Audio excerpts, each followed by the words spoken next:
बघा आता ट्रँगल्स हे जे थर्ड चॅप्टर आहे आपलं त्याला आपल्याला सुरुवात करायची आहे. ट्रँगल म्हणजे काय हे सगळ्यांना जवळपास माहिती आहे की नाही.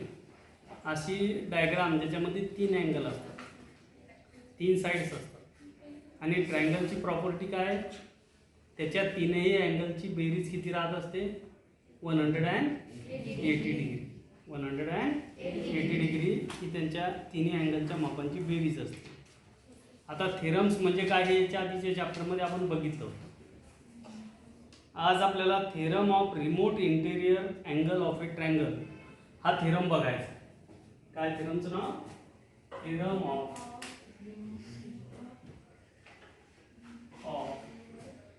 रिमोट इंटेरियर अँगल ऑफ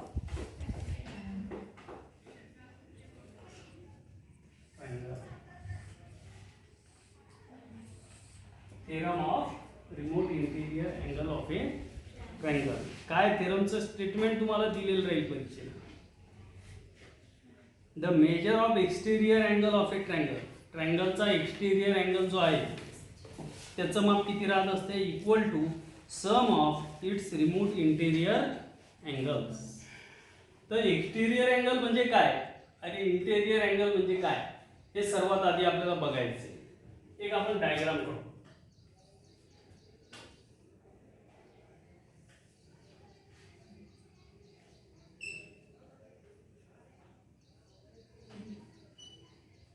हे 4 आपण नावं दिली. एक्सटेरियर म्हणजे काय, बाहेरचा.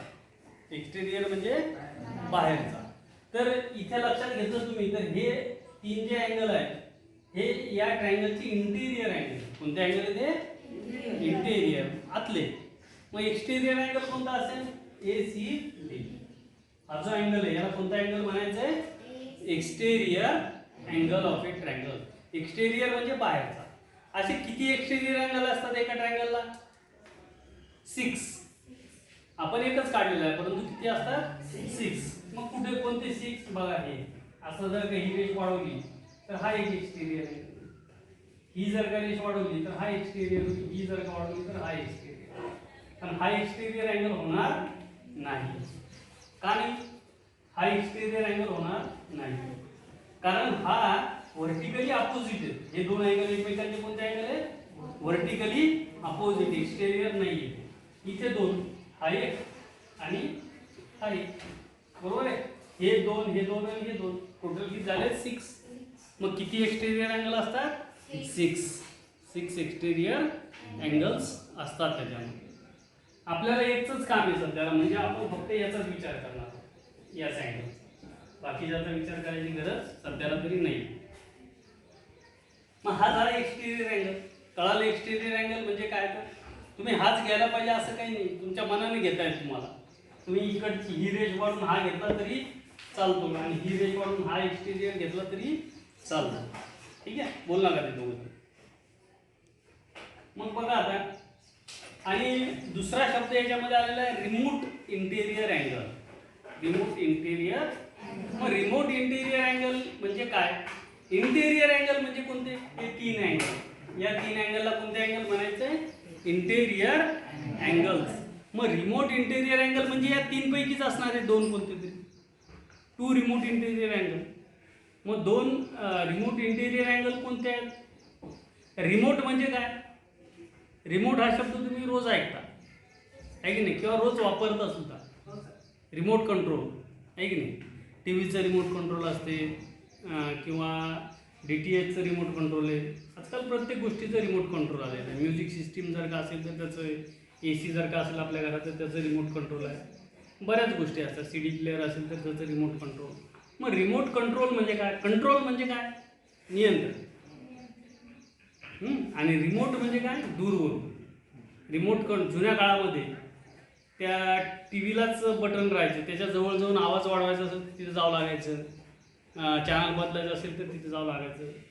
पण आता रिमोट कंट्रोलमुळे हे सगळं सोपं झालेलं आहे. दूरवरून तुम्ही जिथं बसलेले आहात तिथूनच चॅनल चेंज करू शकता, व्हॉल्यूम कमी जास्ती करू शकता. मग रिमोट म्हणजे काय, दूरवर. दूरवरून नियंत्रण करणे म्हणजे रिमोट कंट्रोल. कळालं? रिमोट कंट्रोल म्हणजे काय? दूरवरून नियंत्रण करणे, कंट्रोल करणे. मग रिमोट या शब्दाचा अर्थ काय? दूरवरचा. रिमोट म्हणजे काय? दूरचा. मग आपल्याला जे रिमोट इंटेरियर अँगल म्हटलं तर रिमोट इंटेरियर अँगल म्हणजे काय? दूरचा इंटेरियर अँगल. मग या एक्सटेरियर अँगलची हा कोणता अँगल झाला? जवळचा झाला. हा कोणता आहे? मग आपल्याला दूरचा कोणते? हे दोन अँगल. मग हे दोन झाले रिमोट इंटेरियर अँगल. हे दोन कोणते अँगल झाले? Remote interior angle. आणि हा कोणता अँगल आहे? Exterior angle. तर तुम्हाला काय सांगितलेलं आहे? The measure of exterior angle of a triangle is equal to sum of measure of its remote interior angle. Exterior अँगलचं माप हे इंटेरियर अँगलच्या मापाच्या बेरजे एवढं असते. हे तुम्हाला प्रूव्ह करायचं. मी तुम्हाला थेरमच्या बाबतीत सांगितलं होतं. थेरम लिहिताना काय करायचं? तुम्हाला सगळ्यात आधी डायग्राम काढायची. त्याच्यानंतर गिवन म्हणजे जी माहिती याच्यामध्ये दिलेली आहे एक्झाम्पलमध्ये ती लिहायची. गिवन मध्ये काय?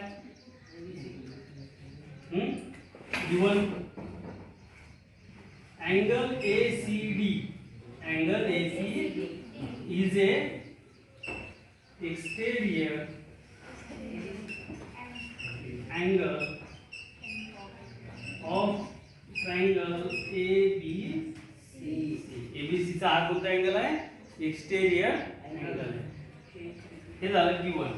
आता टू प्रूव्ह म्हणजे काय? जे तुम्हाला सिद्ध करायचं सांगितलं, जे प्रूव्ह करायचं सांगितलेलं आहे. काय प्रूव्ह करायचं सांगितलेलं आहे? एक्सटेरियर अँगलचं माप हे इंटेरियर अँगलच्या मापाच्या बेरजेइतकं असते. मग इंटेरियर अँगल रिमोट इंटेरियर अँगलच्या बेरजेइतकं असते.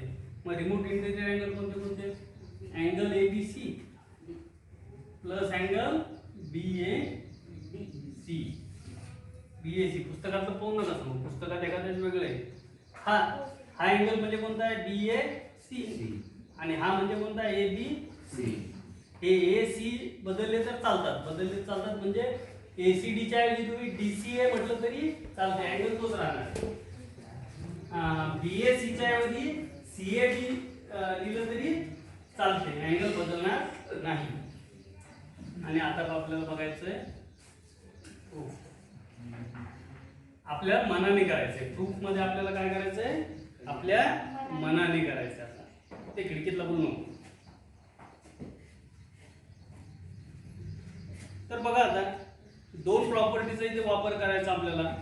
सम of all angle of a triangle is how much? त्रिकोणाच्या तिन्ही अँगलच्या मापांची बेरीज किती असते? 180 डिग्री. मग ते लिहायचं आपल्याला. सम ऑफ, सध्या लिहू नका, नंतर लिहा. ऑल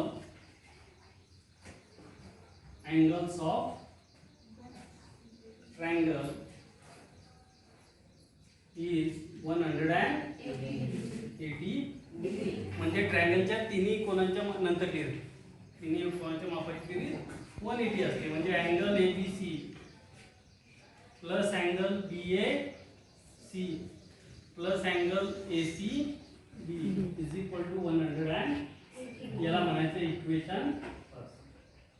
त्यानंतर हा अँगल आणि हा अँगल हे एकमेकांचे कोणते अँगल आहेत रे? Linear pair. लिनियर पेअरची बेरीज किती असते? 180 डिग्री. मग बघा angle ACB plus angle ACD is equal to 180. आणि याला म्हणायचं इक्वेशन सेकंड. आणि मॅथमॅटिक्स मध्ये तुम्हाला प्रत्येक गोष्टीचं रिझन द्यावं लागते, कारण द्यावं लागते. याचं कारण काय? हे लिनियर पेअर. कशामुळे यांची बेरीज 180 आलेली आहे? कारण ते दोन अँगल काय आहेत? लिनियर पेअर्स आहेत. मग from equation first and second हे 180 हे 180 दोन्हीचं सारखं आलं. मग बघा angle ABC plus angle BAC plus angle ACB is equal to हे नाही, याचं 180 याचं 180 म्हणजे हे आणि हे सारखं होऊन जाईल. ही साईड आणि ही साईड काय होईल? सारखी होईल. मग ही साईड म्हणजे कोणती आहे? Angle ACB plus angle ACB. इथे पाहिलं तर इकडे ACB आहे, इथे सुद्धा ACB आहे. They get cancel. ते कॅन्सल झालं. ACB ACB get cancel. मग इकडे काय झालं, angle ABC plus angle BAC is equal to angle AC.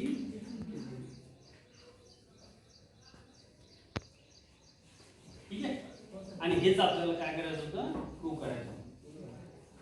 ठीक आहे. म्हणजे आपण काय प्रूव्ह केलं मग, the measure of exterior angle of a triangle is equal to sum of its remote interior angle. हेच आपल्याला परत लिहायचं आहे. Therefore measure of exterior angle of triangle is equal to sum of measure of its remote interior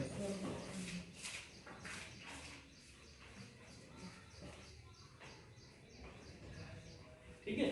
आता काहींना वाटेल की हा का नाही घेतला आपण, आता हा पण इंटेरियर आहे पण हा कसा आहे जवळचा आणि दूरचे हे दोन आहेत त्याच्यामुळे ते दोन घ्यावं. कळलं.